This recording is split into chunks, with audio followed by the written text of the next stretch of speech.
iver a hagan díreach tar éis a cethair? Sé. Cén dáta ar an mala taobh hirdín? Gurm. Cén bhí a hagan daddy na nullag? Hanner. Cén dáta ar SpongeBob SquarePants? Gurm. Cé bhéad látá sa tapin? Octag. Céir do churann tú sa cuisneoir? Madra. Cé a conín an oras an úachtarán? Mayadi. Cén crotá ar an down? Carnogach. Cén dátá ar fráta? Glas. Cé bhéad rothatáid cór? Octag. Cén lá hagan díreach tar éis dé hína? Didanig. Cén a dhéanaan leanamh? Ma. Cé féad tíomhatá ar chraontán? Octag. Céir de caitheann tú nuair a bhíonn sé churbáistí? Éigsnova. Ólann tú isce as céird? Kittle. Céir de ólann cut?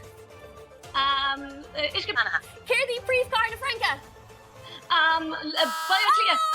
Agus sin an chlog! Well, tá méid fanna fanis. Tá méid fanna fanis ar Cuir Cúla4 agus Joanne mé scór do scór go lua inis. Conas mar bhí sé sin dit? Bhí an seaca second an a hopig ar fád.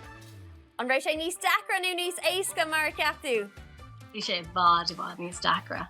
Well, Múinteoir Joanne, Gaelscoil na nDéise Bert Lariga, fuair tú cara pointe, yay!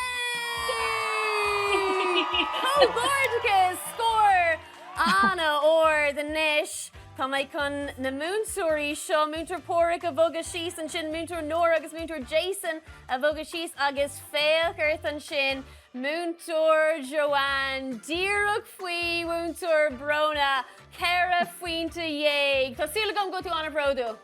Tá mé anna bhródú gur maithag as níomh. Agus bhfuil tú chun lá sír an bhháilú thuirt an rang?